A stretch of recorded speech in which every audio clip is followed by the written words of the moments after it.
वालेकुम। लाबाजात की एक और एपिसोड के साथ मैं हूं अनीका निसार। नाज़रीन, एक केस सुना था कुछ अर्से पहले जिसके ऊपर आज हम शो करने आए हैं, साइमा और उसके छोटे भाई नदीम का केस।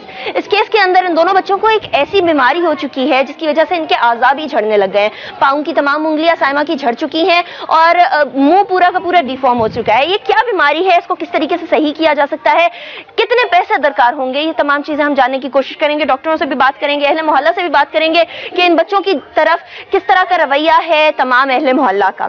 साथ ही साथ इस शो का एक और पर्पस भी है कि साहिबे हैसियत लोगों को इनवाइट किया जा सके, बुलाया जा सके कि इन लोगों की मदद करिए, क्योंकि बहुत जरूरत है इनको मदद की ताकि ये भी नॉर्मल जिंदगी गुजार सके। तो कहानी का शुरू करते हैं साइमा और नदीम के घर जाते हुए और उनके घर की तरफ बढ़ते हैं और आपको दिखाते हैं कि उनके घर में हालात क्या हैं, किस तरीके से वो जिंदगी गुजार रहे हैं और किस तरह की एहसास कमतरी का वो शिकार है।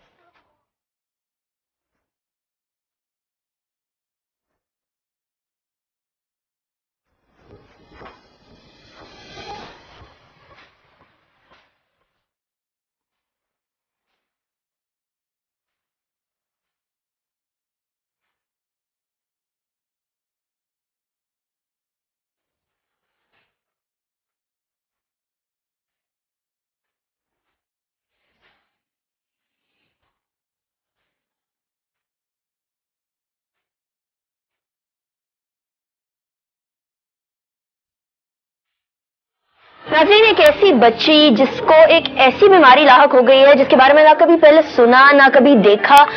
अच्छी खासी बच्ची, 16 साल की, कॉन्फिडेंट थी। इसको ये बीमारी कैसे लगी, क्या बीमारी है, किस तरह से ये आगे बढ़ी और कब से होना शुरू हुई, ये सारा कुछ जानेंगे उसके वालिद से और उस बच्ची से भी बात करेंगे। अस्सलाम वालेकुम जी। वालेकुम सलाम। कैसे, कब बीमारी ये शुरू हुई है, क्या बीमारी है, कुछ चेक करा आपने? ये तो अभी 16 साल की है साइमा। ये 7 महीने से जो है ना इसकी बीमारी शुरू हुआ है। 7 महीने से? 7 महीने से। अच्छा। तो इसकी आंखों में पानी आने लगा, फिर आंखों में जख्म हुआ। अच्छा, पहले ये बिल्कुल सही थी? बिल्कुल नॉर्मल थी, बिल्कुल। उसके 7 महीने के ये बाद इसका सिलसिला शुरू हुआ। फिर दिखाया, इलाज करवाया, वो गाँव में अपने दादू उधर इधर कराची में सेवल जन्ना जो भी अस्पताल भी है उधर दिखाया। दाखिल तो करते थे पहले, फिर बोलते सही है बच्ची ठीक हो जाएगी, फिर इसके जख्म पड़ जाते थे। अच्छा, क्या ये जख्म होना शुरू हुए फिर इसका चेहरा बिगड़ गया? ये इसका जख्म, पहले जख्म हुआ, उसके बाद जो है ना नाक को ऐसे करती थी ना, वो उसी वजह से इसका जख्म बढ़ गया। तो फिर डॉक्टरों के पास मैं लेके गया सिविल अस्पताल, उन्होंने दाखिल भी इसको किया था सर्जरी के लिए। बोला वो 3 महीने 3-4 गुजर गए, डेट मिल रही थी सर्जरी की, वो लेके जाते थे मगर फिर वापस लेके आते थे। उसको बोलते नहीं आज नहीं, फिर दूसरी डेट मिलेगी, दूसरी मिलती थी, फिर वापस कर दिया। मैंने बोला मैं गरीब हूँ, मेरे 8 बच्चे हैं, अभी ये इतना अरसा पहले। अच्छा, 8 बच्चों में से किसी को नहीं ये बीमारी? नहीं, सिर्फ 2 बच्चों को। 2 बच्चों को? 2 बच्चों। बाकी छोटे हैं साइमा से या बड़े हैं? साइमा से छोटे हैं। हाँ। जो दूसरा बच्चा है उसको कब ये बीमारी शुरू हुई? उसको 2 महीने से। 2 महीने से वो कमजोर हो रहा था, बिल्कुल जो है सूखा जैसा ऐसा सूख रहा था दिन ब दिन। सेवल लेके गया और डॉक्टर को दिखाया, बोला इसको तो कुछ भी नहीं है, ये सही है, तुम लेके जाओ इसको, खिला पिला सही हो जाएगा। फिर मैं लेके आया तो फिर देखा उसकी हालत खराब हुई। ये 2 महीने से 3 महीने तक मैं लेके गया, उन्होंने दाखिला नहीं दिया। मतलब उन्होंने बोला कि बिल्कुल नॉर्मल है, इसको दाखिल करने की जरूरत नहीं है। तो फिर जब एक बच्चा नॉर्मल नजर आ रहा है लेकिन उसके अंदर एक ऐसी तब्दीली आ रही है जो कि उसके पूरे हुलिये को बिगाड़ के रख देगी, ये चीज साइमा के साथ हुई है, अब इस बच्चे के साथ भी होने वाली है, इसके बारे में आप लोग क्या कर रहे हैं? फिर तो मैंने उधर जो दिखाया, मैं शेरशाह उधर अस्पताल है वहाँ पर दिखाया। उधर एक डॉक्टर थी, उसने बोला बच्चे की तो हालत खराब है, सिविल में लेके जाओ, इसका इलाज करवाओ। मैंने बोला उधर दाखिल नहीं करते हैं, बोलते बच्चा सही है। मैंने बोला ये दिन ब दिन सूख रहा है, बिल्कुल कमज़ोर हो गया, अभी तुम लोग तो बोल रहे हैं सही है। तो उसने फिर ठप्पा लगा के दे दिया, बोला जाओ सही करके लेके दिया, भेजा मेरे को सिविल में। फिर उन्होंने बोला अभी दाखिल करें। मैंने बोला दाखिला के लिए तो मैं लेके आऊँ। फिर उस बच्चे को लेके गया, उन्होंने दाखिल किया इसको। ये 22 दिन उधर दाखिल था। थोड़ा सही हो गया। जब इसका दांत निकला क्या बोला उन्होंने, क्या बोला कि ये बीमारी है क्या? उसने कुछ भी नहीं बताया। फिर उसने छुट्टी दे दिया। दोबारा गया, मैंने बोला ये बच्चे की तबीयत सही हुई थी जब दाखिल किया तो उसके बाद बच्चे की वो तबीयत थोड़ा तंदुरुस्त हो गया था। फिर इसका दांत निकला न जैसे, तो वो काटने लगा ये अंगुलियों को, होठों को, और इसी जिसको इसकी बीमारी है इसी तरह। तो उसको मैंने बताया तो उन्होंने बोला नहीं ये सही हो जाएगा। फिर उन्होंने बोला तो आपने अपनी बड़ी बच्ची दिखाई कि ये भी पहले सही थी, ये भी पहले नॉर्मल थी? हाँ, ये भी दिखाया तो था। उसको भी उसी तरीके से वही सिम्टम्स आने लग गए, वही चीजें नजर आने लग गई जो इस बच्चे में आ रही है। फिर क्या कहते हैं डॉक्टर? वो डॉक्टर ने तो वापस कर दिया। उन्होंने बोला हमारे पास कोई ऐसा इलाज नहीं है। फिर मैं वापस लेके आया। अब क्या कहते हैं डॉक्टर्स के इसका बाहर के मुल्कों में इलाज है? नहीं, फिर मैं दोबारा लेके गया जना पे। उधर उस बच्चे को दाखिल किया, तो उसको दाखिल किया। वो 22 दिन फिर उन्होंने भी दाखिल किया था। उसके 22 दिन के बाद उन्होंने छुट्टी दे दिया। बोला बच्चा सही। मैंने बोला ये काट रहा है, फिर भी बोला ये काटता है, अभी हम लोग कुछ नहीं कर सकते। फिर उन्होंने हमारे को वापस भेज दिया। फिर जब हमारा प्रोग्राम चला मीडिया पे, तो गवर्नमेंट ने नोटिस लिया बच्चों का इसका। बोला डॉक्टर आए थे, उन्होंने बोला कि डॉक्टरों ने ये बच्चे का हम लोग मुकम्मल इलाज करेंगे, इसको पता है क्या बीमारी है क्या नहीं है, हम इलाज करेंगे। तो जब उनके पास गया हम, उसने बोला कागज दिखाओ। मेरे को बोला सेवल किया था, मैंने बोला सेवल किया। उन्होंने फिर वापस कर दिया। इसने बोला फिर हम भी कुछ नहीं कर सकते। फिर हम भी कुछ नहीं कर सकते, मतलब उन्होंने भी मना कर दिया। अभी गवर्नमेंट की तरफ से ये हुक्म आया था कि ये डॉक्टर इसका इलाज करेंगे, लेकिन उन डॉक्टरों ने भी मना कर दिया। उन्होंने इंटरव्यू पे बोला, मीडिया के सामने बोला कि ये बीमारी का मुझे पता है, मैं इलाज करूंगा बच्चों का और बच्चे सही हो जाएंगे। फिर उन्होंने इनकार कर दिया कि मैं कुछ नहीं कर सकता हूँ, मैं नोटिस निकाल के आपको दे रहा हूँ, तुम जाओ हसन इसको उधर तेरे को किधर भी दाखिल कर सकते हैं, हम लोग कुछ नहीं कर सकते हैं। फिर हम वापस आ गया। सेवल भी वो एक बड़ी डॉक्टर थी, घर पे आया, बच्चे को देखा, उसने बोला तुम्हारे को बुलाएंगे जिस दिन दाखिला मिलेगा। वो बुलाया उसने। वो डॉक्टर मेरे साथ था, एक बड़ा डॉक्टर था सेवल में, उसको बताया। उसने फ़ोन करके ओपीडी वालों को बोला, वो बोला बच्चे को दाखिल करो इनको। बोला ठीक है दाखिल कर रहे। उधर गया, एक डॉक्टर के पास गया, उसने बोला उसके पास जाओ, उसके पास गया, बोला तीसरे के पास गया, तीसरे के पास गया, फिर उसके और किसी के दूसरे पास भेजा। अभी इधर का करूं, घर का करूं, घर का खर्चा नहीं होता है, इधर का खर्चा मेरे पास कुछ भी नहीं है। जो ये तीन इलाज करने के लिए डॉक्टर तशखीस ही नहीं कर सक रहे कि क्या बीमारी है, या फिर पैसों की कमी की वजह से वो इलाज नहीं कर रहे, क्या वजह? कोई वो तो नहीं बता रहे हैं हमें। मतलब उन्होंने दाखिल कराया हुआ था तो आप इसको अस्पताल से निकाल के ले आए थे? हाँ, क्यों निकाल के ले आए? निकाल। अभी 8 मेरे बच्चे उधर 3 महीने के से चक्कर काट रहे हैं, डेट भी मिल रही है, सर्जरी नहीं कर रहे हैं, कोई इलाज नहीं हो रहा था। मेरे बच्चे इधर भूखे मर रहे हैं, मेरे बच्चे को कौन खर्चा देगा, मेरे को खर्चा, उधर में खर्चा कौन करेगा। मैं इस वजह से वापस आ गया। ये कब की बात है? 3 महीनों के अंदर किस डेट को आप इसको अस्पताल लेकर गए, उन्होंने एडमिट किया? 3 महीने कौन किस तारीख को हुआ था?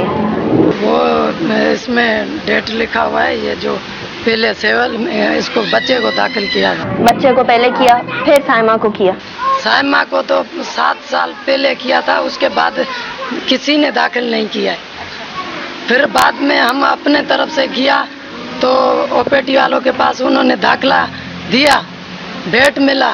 वहाँ से शाम को मेरे को बोला किसने तुम्हारे को दाखिल किया है, इस बच्ची का हमारे पास इलाज नहीं। मैंने बोला सर्जरी का मसला है, इसका पाँव का जख्म है उसका।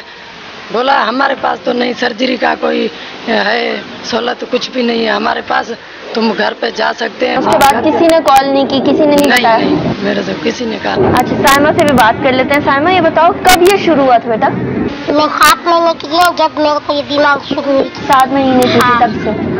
तो तुम आहिस्ता आहिस्ता ज्यादा हालत खराब होती चली गई? हाँ, मैं अपने आप को काटती थी और ये नोचती थी नाक को, आँख को, आँखों में दोनों में से पानी आने लगा, एक आँख हो गई, ये आँख नहीं। चलते चलते मेरे पाँव की उंगलियाँ गिर जाती थी। उंगलियाँ गिर जाती थी? हाँ, मैं चलती थी ना, वो बिगल के गिर जाती थी उंगलियाँ। तो ये उंगलियां गिरती थी तो तकलीफ नहीं होती थी? तकलीफ होती थी, मैं बहुत रोती थी, मैं बोला ये पता नहीं कहाँ गिर जाती थी, फिर दखन होता था, फिर दखन नहीं छूटा, इलाज करवा के नहीं छूटा था, फिर वो बड़ा हो जाता। इलाज कराते थे फिर भी बड़ा हो जाता था? हाँ, नहीं छूटता था।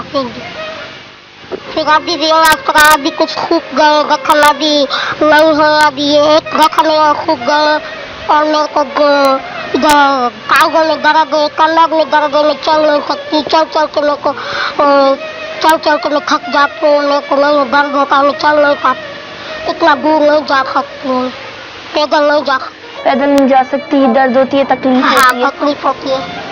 तो अब इस तरह की सूरत हाल है कि आप बैठी रहती हो हर वक्त?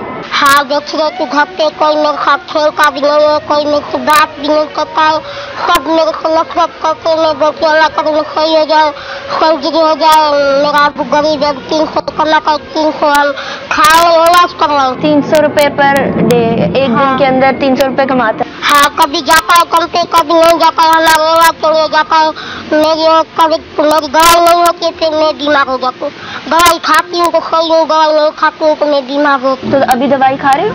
अभी हाँ खाती हूँ, अभी खत्म हो गई है, अभी लूंगी दूसरी तो फिर खाऊंगी। लेकिन दवा के पैसे होते हैं घर? दवा के पैसे नहीं होते घर पे, कभी लेते हैं कभी नहीं लेते हैं, पैसे होते हैं तो कभी लेती हूँ, कभी पैसे नहीं होते तो फिर ऐसे ही बैठे रहते हैं हम लोग। अच्छा, जब दवा लेती हो तो सही हो जाती हो? हाँ, जब दवा नहीं लेती हो तो तकलीफ होती है? हाँ, तकलीफ बढ़ जाती है? हाँ, तकलीफ बढ़ जाती है, मेरे को कमर में दर्द, घुटनों में दर्द होता है। और अच्छा, पाँव पे जो जख्म आया उसकी वजह से तो उंगलियां गिर गई, और कहीं तो जख्म शुरू नहीं हो गया? मुंह में है? हाँ। अच्छा, वहाँ तकलीफ होती है? हाँ, वहाँ तकलीफ होती है, मैं खाना खाती हूँ, मेरा चला जाता है खुराक में, खाना नहीं खा सकती हूँ, मैं कुछ भी नहीं खा सकती हूँ, जो नरम चीज है वो खाती हूँ, जो बिल्कुल सख्त है वो मैं नहीं खा सकती हूँ। अच्छा, सख्त चीजें नहीं खा सकती? इतनी तकलीफ के अंदर कैसे जिंदगी गुजार रही हो? गुजार रही हूँ, बस अल्लाह ताला सही कर लेगा, अल्लाह ताला के ऊपर भरोसा है, अल्लाह ताला सही करता है तो देर नहीं होती है। अभी तक उम्मीद है, मैं अभी तक पास कर ले बैठी हूँ, मैं सही हो जाऊंगी, सर्जरी होगी, हम सर्जरी के लिए भाग गए, वहाँ जा रहे, यहाँ पे यहाँ कराची में तो हमारा इलाज ही नहीं होगा। डॉक्टरों ने बोला है कि बाहर के ममालिक में अगर जाओ तो इलाज हो जाएगा? डॉक्टर ने नहीं बोला, कुछ भी नहीं बताया? नहीं बता रहे कुछ, बस दूर से देख के वापिस कर देते हैं, बोलते उसका इलाज नहीं है हमारे पास। बस दूर से देखते हैं और वापस कर देते हैं? हाँ, वापिस कर देते हैं। और जो दूसरा बच्चा है उसके साथ भी इसी तरह का सलूक किया जा रहा है? इसी तरह सही है, उसका भी इसी तरह। अच्छा, अगर इलाज शुरू हो जाए, अगर पता चल जाए ये क्या चीज है, किस तरह से सेल्फ म्यूटेशन शुरू हो गई है, तो क्या आप लोगों के पास इतने पैसे होंगे, इतने वसाइल होंगे कि आप लोग इलाज करा सके? हमारे पास तो खाने के लिए नहीं। एक बाप की हैसियत से क्या महसूस होता है कि आहिस्ता आहिस्ता बच्चों की इतनी तबीयत बिगड़ती चली जा रही? को पता है तो कैसे हम जिंदगी गुजार रहे हैं, बस ये देखते हैं तो सारे दिन हम लोग तो रात भी परेशान, दिन भी परेशान है, हम खुद बीमार है। परेशान है, रात भारी है। नाज़रीन, ये कहानी आपने सुनी साइमा और नदीम के वालिद से। साइमा से भी बात की। अब हम आपको ब्रेक के बाद दिखाएंगे नदीम, जो कि बहुत छोटी उम्र का है।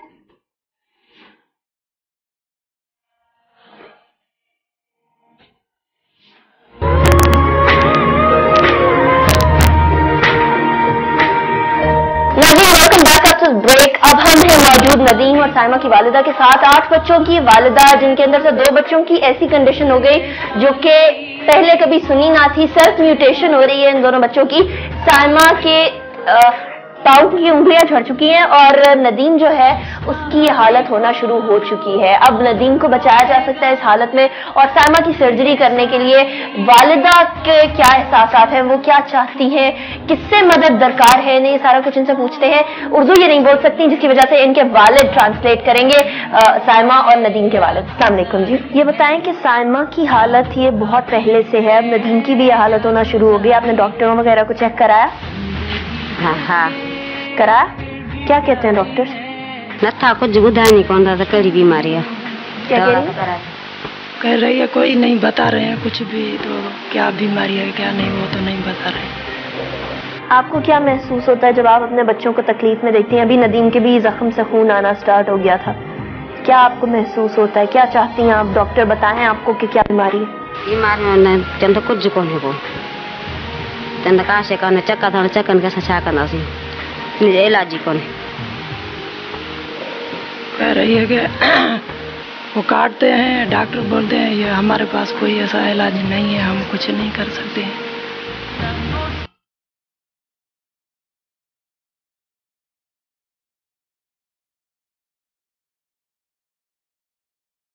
सिविल वाले जना वाले यही बोल रहे हैं हमारे पास इलाज नहीं।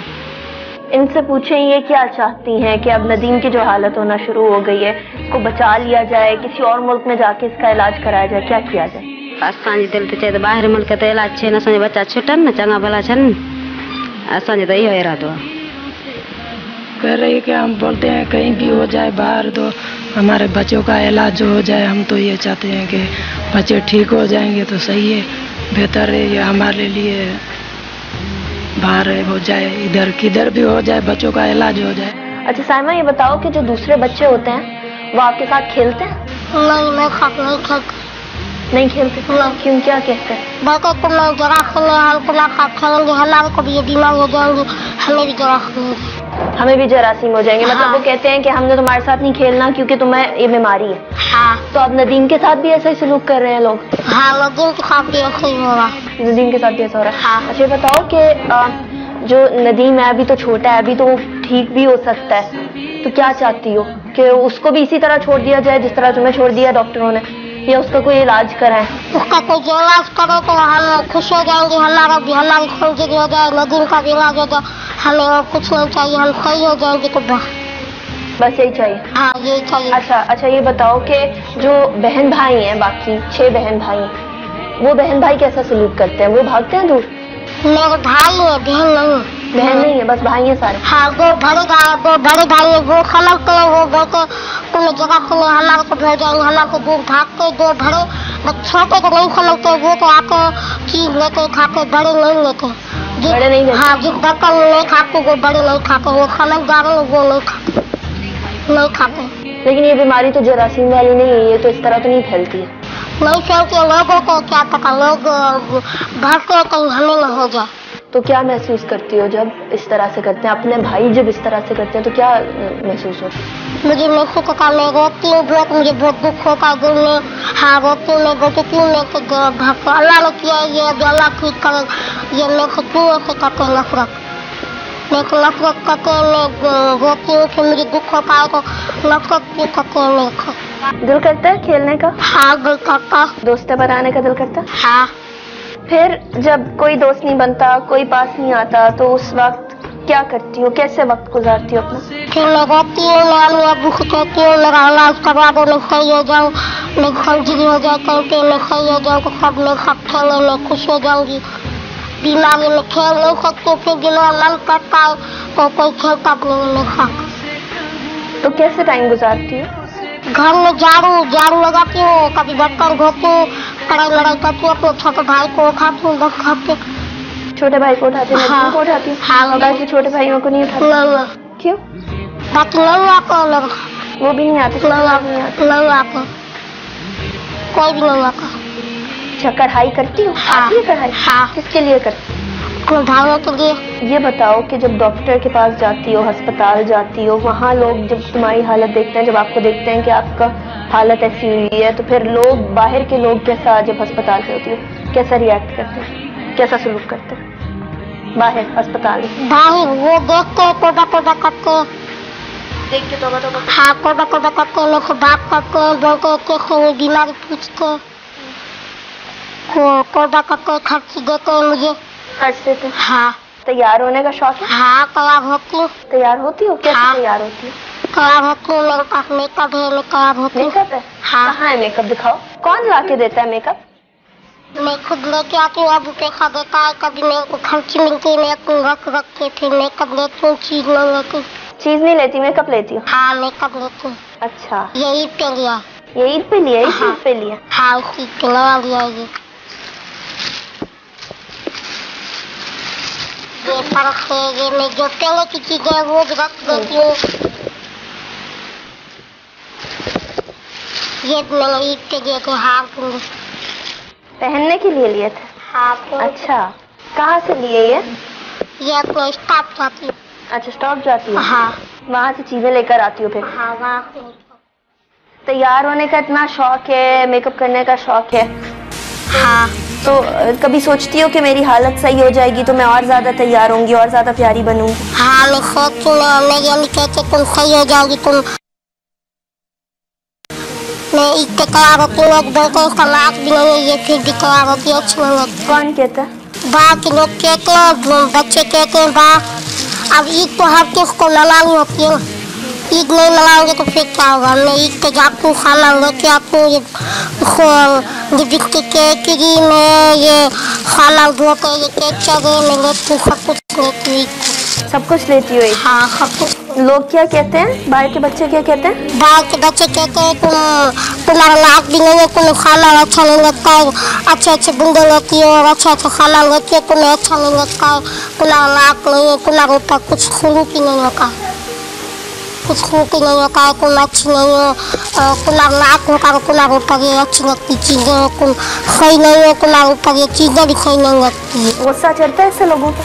हाँ, गुस्सा करता है, मैं लड़ाई नहीं कर सकती हूँ, मैं बीमार हूँ, मैं नहीं कर सकती, फिर कभी कभी करके आती हूँ, मार के आती हूँ कभी कभी, फिर हाँ कभी कभी मार के फिर भाग के आती हूँ, मुझे गुस्सा आता है, मार के आती हूँ, बच्चों को पत्थर लखर मार के आती हूँ, फिर मेरा गुस्सा करता बोलता है तुम क्यों मारती, किसी को पत्थर लग जाए, कोई मर जाए, कोई क्या हो जाए। कैसा महसूस होता है जब आपकी बच्ची के बारे में इस तरह से लोग बोलते हैं, बाहर इस तरह से बात करते हैं? जब कोई दिल तो सबका है, ईद के लिए तैयार हुई, इस ईद के लिए भी तैयार हुई, जब बच्चे इस तरह की बातें करते हैं और वो घर पे आके बताती है, फिर आपका क्या रिएक्शन होता है, क्या महसूस होता है आपको? मेरे को दुख होता है बहुत कि बच्चे इस तरह बोलते हैं कि अच्छा नहीं है। कोई तो बड़े भी ऐसे बोल देते हैं। बड़े भी बोल देते हैं? बड़े भी। मोहल्ले के लोग क्या कहते हैं? कोई तो सही बंदे भी है, कोई तो ऐसे हैं तो बड़े भी बोलते हैं भाई।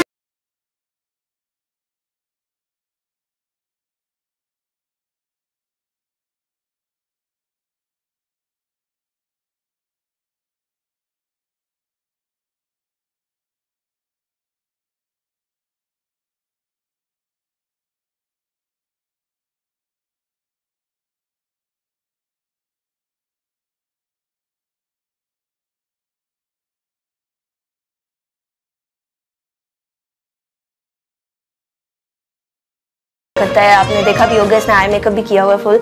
लेकिन बात सारी ये है कि जो लोगों का रवैया है इसकी तरफ वो इतना ज़्यादा डिस्करेजिंग है कि बच्ची हमेशा रोती है, आकर तन्हाई के अंदर रोती है। इवन के इसके भाइयों का रवैया इसके साथ बहुत बुरा है। इसी की बीमारी छोटे भाई को भी होने लग गई और ये बीमारी सिर्फ और सिर्फ इसलिए है कि कजन मैरिज, अपने ही खानदान के अंदर शादी से पहले चेकअप कराए बगैर शादी कर लेना, जिसकी वजह से सेल्फ म्यूटेशन शुरू हो गई है। जीन्स के अंदर जो खराबी थी, जो इनके डीएनए के अंदर खराबी थी, वो मिलकर अब इन बच्चों को अफेक्ट कर रही है और इन बच्चों के ऊपर बुरे असरात पड़ रहे हैं। डॉक्टर्स इसके बारे में क्या कहते हैं ये भी बात करेंगे।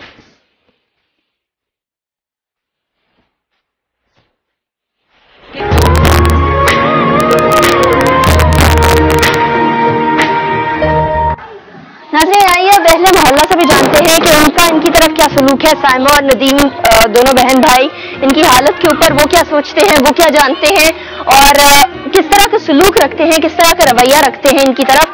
क्योंकि साइमा की बातों से तो ऐसा लग रहा था जैसे वो बहुत नाला है अपने मोहल्लेदारों से भी, क्योंकि वो उस तरह का सलूक नहीं करते जिस तरह का वो चाहती है। तो यहाँ मोहल्लेदार मौजूद हैं कुछ, इनसे भी बात कर लेते हैं। अस्सलाम वालेकुम जी। वालेकुम अस्सलाम। ये बताइए, साइमा और नदीम की हालत का तो आपको पता ही होगा, इनकी हालत के ऊपर आप लोग इनसे कैसा सलूक करते हैं? बच्ची को हम देखते हैं बाहर जो है बच्चों के साथ खेलने भी आते हैं तो बच्चे उनको लिफ्ट नहीं करते।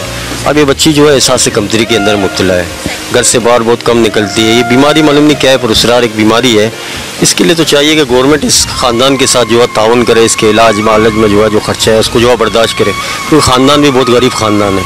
हाँ ना, बहुत कम पुरसी की हालत में ज़िंदगी गुजार रहे हैं। डॉक्टरों वगैरह से इलाज करने की कोशिश की लेकिन इनके पास इतना ज़रिया माश नहीं है। बात है ज़रिया माश ना होने की वजह से ना, गरीब आदमी आपको पता थोड़ा सा कोई बीमारी होता है तो सरकारी अस्पतालों का ही रुख करता है। अब सरकारी अस्पताल में कहाँ ये सहूलतें मौजूद हैं, तो इसीलिए गवर्नमेंट को चाहिए कि इसके साथ जो है इस ख़ानदान के साथ ताउन करें, हमारे MNA MPA आके इनकी दिलजवाई करें, क्योंकि बच्ची को हम देखते हैं तो बड़ा दिल करता है कि ये बच्ची बेचारी बाहर भी किसी से बच्चों का क्या रवैया होता है इस बच्ची के साथ? बच्चे तो इसको देख के माशाल्लाह भाग जाते हैं, बच्चे इससे डरते भी हैं। माशाल्लाह की क्या बात, बच्चे डरते हैं इससे माशाल्लाह के बच्चों इसके खेलने से डरते हैं। बाद बच्चे इसको भगा देते हैं, अपने साथ नहीं खिलाते हैं और कहते हैं कि हम इससे नहीं खेलेंगे। स्कूल में अगर दाखिला लेते हैं तो स्कूल वाले भी नहीं पढ़ाते इसको, स्कूल से भी बोलते हैं। स्कूल में दाखिला लेने की कोशिश की थी, नहीं पढ़ाते स्कूल वाले, जो बोलते हैं भाई इसको बच्चे डरेंगे इससे, तो इसको स्कूल में भी नहीं पढ़ाते हैं। इसी वजह से आप लोगों का क्या रवैया, बड़ों की हैसियत से आप लोगों का क्या रवैया? हम लोग का तो अपना नजरिया कि अच्छी है, हम लोग इलाके में रहती है बच्ची अच्छी है। अब अगर गवर्नमेंट इसका इलाज करवा ले तो बेहतर होगा इसका, तो इसकी ज़िंदगी भी बन जाएगी और ये अच्छी हो जाएगी। अल्लाह इसको ज़िंदगी देवे।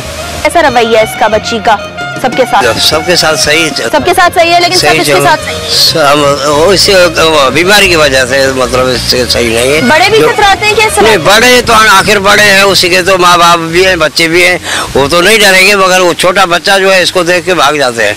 तो उसी लड़की के साथ कोई खेलने के लिए तैयार नहीं है, कोई स्कूल में। कितने अरसे से रह रहे हैं ये लोग यहाँ? इसको मतलब 10-15 साल हुआ है। 10-15 साल से। आप कब से देख रहे हैं इस बच्ची की ये हालत? बस ये बचपन से ऐसे ही है। बचपन से ऐसे ही है। अब दूसरे बच्चे की भी ऐसे हालत होने लग गई है, तो क्या बाकी दूसरे बच्चे से भी भागने लग जाएंगे बच्चे? आखिर ऐसे ही होएगा ना, जब एक को डरते हैं तो दूसरे से भी डरेगा। क्या आप कोशिश करते हैं कि सारे अहले मोहल्ला मिल बांट के पैसे जमा करके इसका इलाज कराने की कोशिश करने? कभी ऐसा सोचा आप लोगों ने? नहीं, सामने नहीं सोचा। जो हम झूठ बोले तो मैंने बोला था कोई आज किसी का भाई नहीं है, भागा नहीं है, ये तो महल्ले का है, इस गरीब की कौन मदद करेगा गवर्नमेंट के अलावा। अच्छा ठीक है, बच्चों से भी बात कर लेते हैं, थोड़ी बच्चों से भी जान लेते हैं कि उनका क्या रवैया होता है। इधर आओ बेटा। साइमा का पता है, मालूम है, खेलते हो उसके साथ? खेलते हो? बच्चे बाकी भागते हैं उससे? हाँ, उससे भागते। क्यों? पता नहीं क्यों भागते? तुम भागते हो? नहीं। क्यों? लोग उससे, हम लोग को खेलती है ना, हम लोग उससे खेलते हैं ना। अच्छा, कौन भागता है उससे? छोटे बच्चे। छोटे बच्चे भागते हैं, बड़े बच्चे नहीं भागते? नहीं। अच्छा, उसके भाइयों से कभी बात हुई? भाई क्या कहते हैं उसके बारे में? उसका भाई बोलता है हम स्कूल पढ़ेंगे सब, तो ये वो स्कूल दाखिल करते हैं ना, वो बोलते हैं हम इसको नहीं पढ़ाएंगे। कौन बोलता है? वो सर इन लोगों का। अच्छा, सर बोलते हैं हम इसको नहीं पढ़ाएंगे। ठीक है ठीक है, ये तो रवैया है लोगों का। बड़े तो चलने समझ जाते हैं, लेकिन बच्चे उससे भागते हैं। इवन ये कि स्कूल के टीचर ने भी मना कर दिया कि हम इस बच्ची को नहीं पढ़ाएंगे। ऐसी डिस्क्रिमिनेशन क्यों, इतनी सी बेसिस के ऊपर कि उसकी लुक्स वैसी नहीं है जैसी नॉर्मल लोगों की होती है? क्या यही हमारा रवैया है? क्या हम एक मुआशरे की हैसियत से इतने ही मददगार होते हैं दूसरों की तरफ जिनको मदद की जरूरत होती है? यही सवाल है जो कि हमें सोचने की जरूरत है, क्योंकि साइमा जैसे कई बच्चे ऐसे होंगे जिनको मुख्तलिफ बीमारियां होंगी। अगर हमारे ही घर में खुदा न खास्ता किसी को ऐसी बीमारी लग जाए, तो क्या हम चाहेंगे कि हमारे बच्चे के साथ इस तरह का सलूक किया जाए? तो दूसरे के बच्चे के साथ ऐसा सलूक क्यों? नाज़रीन, ये डिजीज हुई क्यों उस बच्ची को, उस बच्ची के साथ ऐसा वाकया क्यों पेश आया, हम जानते हैं डॉक्टर समरीना हाशमी से। ये बताइए डॉक्टर समरीना कि साइमा नामी इस बच्ची की जेनेटिक म्यूटेशन हुई क्यों, स्टार्ट ये किस तरह से होती है? देखिए, क्या होता है कि बाज़ नस्लों में कुछ बीमारियां चल रही होती हैं, ठीक है।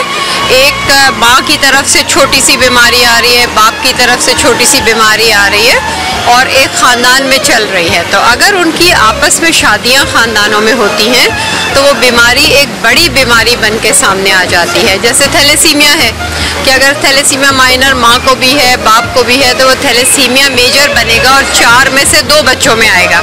इसी तरह से जैसे आपने देखा होगा कि बाज़ सिंध में ऐसे ख़ानदान हैं जिनमें पाँव की उंगलियाँ नहीं हैं, ठीक है, या उनके कद बहुत छोटे हैं, या बाजुओं में प्रॉब्लम है, हड्डियाँ नहीं बनती।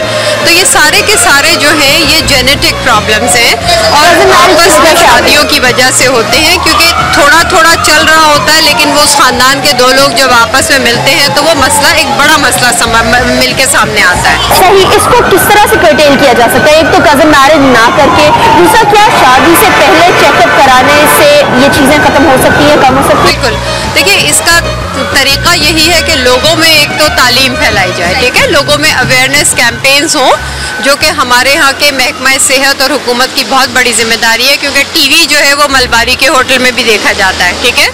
तो टीवी के ऊपर इस किस्म की कैंपेन्स चलाई जाएं कि लोगों आपस में शादियां करने से ये मसले होते हैं, ठीक है। दूसरा, जिस तरह हमारे पड़ोसी मुल्क ईरान में शादी से पहले प्री प्रेगनेंसी काउंसलिंग होती है बाकायदा, ठीक है, और जो जोड़े हैं उन्हें कुछ टेस्ट कराने पड़ते हैं, जो टेस्ट कराए बगैर वो शादी के बंधन में नहीं दाखिल हो सकते, निकाह नहीं पढ़ाया जाता उनका कानूनन।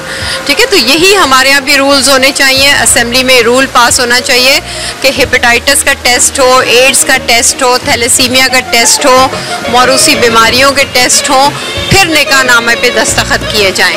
ताकि इनकी वजह से क्या आने वाली नस्लें सेहतमंद और बेहतर सेहत की हामिल हो सकती हैं? तो क्या वाकई में उनके अंदर ये बीमारियां कम की जा सकती हैं? देखिए ना, जैसे आप एक छोटा पौधा है उसको आप बड़े पौधे के ऊपर जब आप लगाते हैं, उसका ग्राफ्ट लगाते हैं, तो अच्छी नस्ल का फल पैदा होता है। इसी तरह से आप जब बीमारियों से हट के दूसरे अच्छे सेहतमंद खानदान में शादी करेंगे तो सेहतमंद बच्चा पैदा होगा।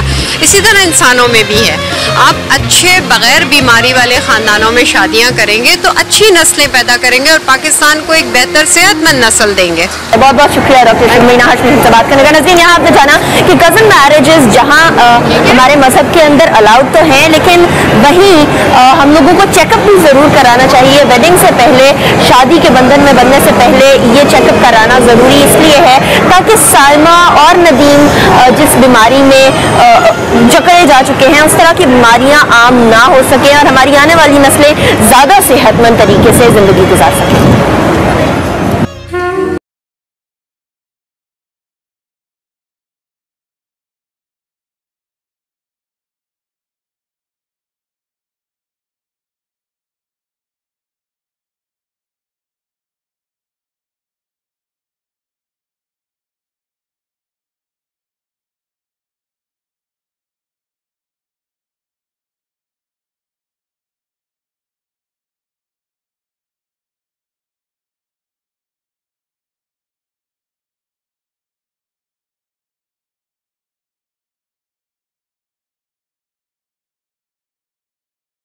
इतना ही, हमें फीडबैक दीजिए। मेरा पेज ज्वाइन करिए, अनीका निसार ऑफिशियल के नाम से फेसबुक पे मौजूद है।